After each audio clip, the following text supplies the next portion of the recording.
Assalamu alaikum warahmatullahi wabarakatuh. Dear students, you know that we have completed our first topic, and that is very important in O levels Islamiyat, and that is compilation of Holy Quran. You can say preservation of Holy Quran and the history of Holy Quran. So you know that we have three stages for the compilation of Holy Quran. The very first, during the lifetime of Holy Prophet sallallahu alaihi wasallam, and second, in the Khilafat of Holy Prophet sallallahu alaihi wasallam. Now, first stage in the lifetime of Holy Prophet sallallahu alaihi wasallam, and the second stage of the compilation is basically during the Khilafat of first Caliph of Islam, Hazrat Abu Bakr Siddiq radiyallahu ta'ala anhum, and the third and final stage in the Khilafat of third Caliph of Islam, and that is حضرت عثمان غنی رضی اللہ تعالی عنہم. تو آج کا جو میرا یہ آڈیو لیکچر ہے کی پوائنٹس کی فارم میں، تاکہ آپ کو سب پوائنٹس ریوائز ہو جائیں، شارٹلی میں ڈسکرائب کروں گا. وہ تھرڈ سٹیج ہے جو ڈیورنگ دا خلافت آف حضرت عثمان غنی رضی اللہ تعالی عنہ ہیں.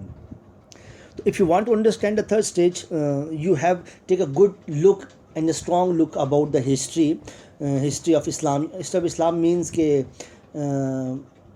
how Musliman entered into the fold of Islam in the Khilafat of Abu Bakr, Umar and then Usman Ghani Ridwanullahi ta'ala alayhim ajma'in.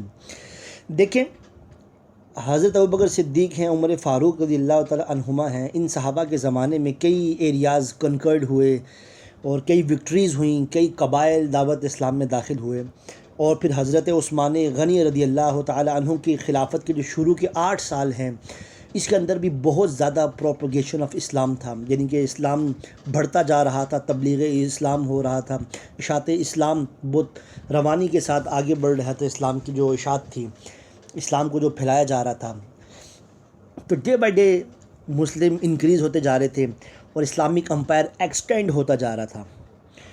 You can see the Islamic empire increase different nations and tribes who did not speak and understand Arabic.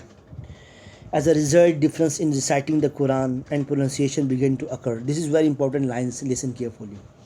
اب کئی لوگ دار اسلام میں داخل ہو رہے ہیں، کئی قبائل، کئی علاقے دار اسلام میں داخل ہو رہے ہیں، تو وہ اپنی نیٹو لینگویج بولتے تھے. ٹھیک ہے، وہ اجمی تھے، سب عربی نہیں تھے.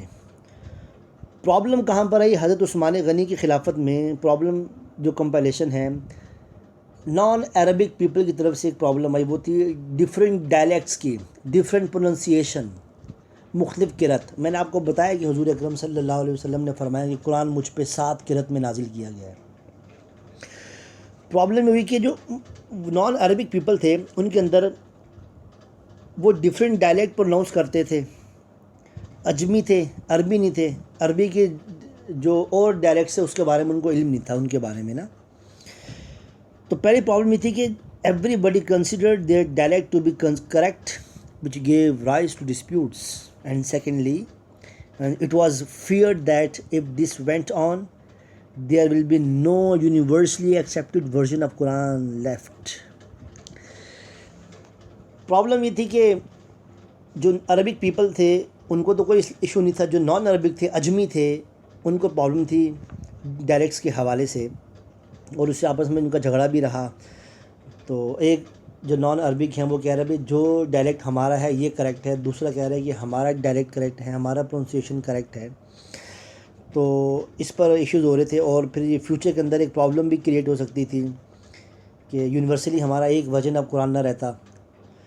تو حضرت حذیفہ بن یمان رضی اللہ تعالیٰ عنہ، یہ بہت اہم صحابی ہیں کہ جو جس وقت یہ وکٹریز ہو رہی تھی شام میں، سیریا، عراق، آذربائیجان، آرمینیا میں، تو اب وہاں پر وزٹ کرتے رہے. تو آپ نے وہاں پر دیکھا کہ مسلمز تھے، تو وہ ڈیفرنٹ ڈائلیکٹس کے اوپر، قرآن کی ڈیفرنٹ پروننسیشن کے اوپر آپس میں ڈسپیوٹ کرتے تھے، جھگڑا کرتے تھے.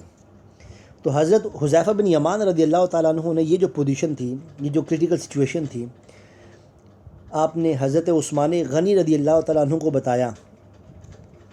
تو حضرت عثمان غنی رضی اللہ تعالیٰ عنہ نے بہت ہی شاندار سٹیپ لیے اس کے اوپر. آپ نے کیا کیا کہ آپ نے مصحف حفصہ منگوایا. مصحف حفصہ کیا ہے؟ اسکرپچر آف حفصہ رضی اللہ تعالیٰ عنہ کیا ہے، اس کو سمجھیں. ماسٹر کاپی آف ہولی قرآن ہے وچ were compiled in the خلافت آف حضرت ابوبکر صدیق رضی اللہ تعالیٰ عنہ. سیدنا صدیق اکبر رضی اللہ تعالیٰ عنہ نے جو ماسٹر کاپی تیار کروائی تھی، وہ کاپی آپ کی وصال کے بعد حضرت عمر فاروق رضی اللہ تعالیٰ عنہ کے پاس چلے گی. حضرت عمر فاروق کی شہادت کے بعد وہ کاپی آپ نے حضرت Hafsa wife of holy prophet صلی اللہ علیہ وسلم اینڈ ڈاٹر آف عمر فاروق رضی اللہ تعالیٰ عنہ، تو آپ کے پاس وہ کاپی آ گئی. آپ کی کسٹڈی میں رہی، آپ کی سپرویژن میں کاپی رہی. تو حضرت عثمان غنی رضی اللہ تعالیٰ عنہ نے وہ ماسٹر کاپی منگوائی، اور حضرت زید بن ثابت رضی اللہ تعالیٰ عنہ اور ان کے ساتھ حضرت عبداللہ بن زبیر، حضرت سعد بن العاص، حضرت عبد الرحمن بن حارث رضوان اللہ تعالیٰ علیہ مجمعین، ان صحابہ کو جمع کیا، اور حضرت زید بن ثابت ان کو لیڈ کر رہے تھے. اور ان سب سے کہا کہ آپ نے ایک کام یہ کرنا ہے، یہ ماسٹر کاپی جس کو مصحف حفصہ کے نام سے تاریخ میں جانا جاتا ہے، اس کو سامنے رکھ کر آپ نے اور بہت سی کاپی کمپائل کرنی ہے. یعنی کہ وہ جو ماسٹر کاپی تھی وہ قریش کے ڈائلیکٹ کے اوپر تھی، جس زبان میں ریویلڈ ہوا تھا قرآن اس کے اوپر تھی. تو اس کو سامنے رکھ کر حضرت عثمان غنی رضی اللہ تعالیٰ عنہ نے اس قسم کی سیم کاپیز بنوائیں، تاکہ مسلمانوں کو ان فیوچر یونائٹ کیا جائے، ایک ہی ورژن ہو قرآن کا، ایک ہی ڈائلیکٹ کے اندر. کیونکہ عربک پیپلز کے لیے پرابلم نہیں تھی، عرب کے لیے ان کو وہ تو جانتے تھے ڈیفرنٹ ڈائلیکٹس کیا ہوتے ہیں. اجمیوں کے لیے آپ نے یہ بہت بڑا کام کیا حضرت عثمان غنی رضی اللہ تعالیٰ عنہ اور پوری امت مسلمہ کے لیے. پھر ساتھ ساتھ آپ سمجھ لیں کہ once copy was made the original was return to Hazrat Hafsa and the new copies were then distributed to every Muslim province with the orders that all other copies of holy Quran. جو سمجھ لیں کہ ریمیننگ کاپیز رہ گئی تھی، جو پرانی copies تھیں ڈفرینٹ ڈائلیکٹس کے اوپر، حضرت عثمان غنی رضی اللہ تعالیٰ نے حکم دیا کہ ان کو جلا دیا جائے. اور جلانے کا مقصد یہ تھا کہ تاکہ مسلمان ان فیوچر یونائٹ رہیں ایک ہی کاپی کے اوپر. تو آپ نے حکمت کے تحت بڑے بڑے کمپینینز کے ساتھ مشورہ کیا، جس کے اندر حضرت علی شیر خدا رضی اللہ تعالیٰ عنہ بھی موجود تھے، بڑے صحابی ہیں. آپ موجود تھے، آپ کے ساتھ اور بڑے بڑے اکابر صحابہ تھے. تو مشاورت کے بعد یہ طے ہوا کہ بھائی ان کاپیوں کو جلا دیا جائے.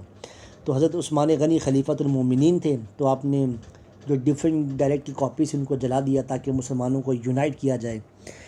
تو اس طرح جو ڈفرینٹ کاپیز بنائی تھی آپ نے ماسٹر کاپی سے، مصحف حفصہ سے، اس کو بنانے کے بعد آپ نے کیا کیا کہ ڈفرینٹ پروونس کے اندر بھیج دیا، سینڈ کر دیا. تو اس طرح آپ نے ایک تاریخی کام کیا، اور آج امت مسلمہ اس پہ یونائٹ ہے. یہ آپ کی محنت ہے، یہ آپ کی کمپائلیشن آف ہولی قرآن ہے، پریزرویشن آف ہولی قرآن ہے، حضرت عثمان غنی رضی اللہ تعالیٰ عنہ. امید آپ کو سمجھ میں آ گیا ہوگا. اللہ تعالیٰ سے دعا ہے وہ پاک ذات آپ سب کو کامیاب و کامران رکھے، آپ کو کرونا وائرس سے محفوظ رکھے، ہر قسم کی بیماری سے محفوظ رکھے، آپ کے والدین کے رزق میں اللہ تعالیٰ برکت پیدا فرمائے، اور آپ بچوں کے مستقبل کو روشن بنائے. آمین ثم آمین. والسلام.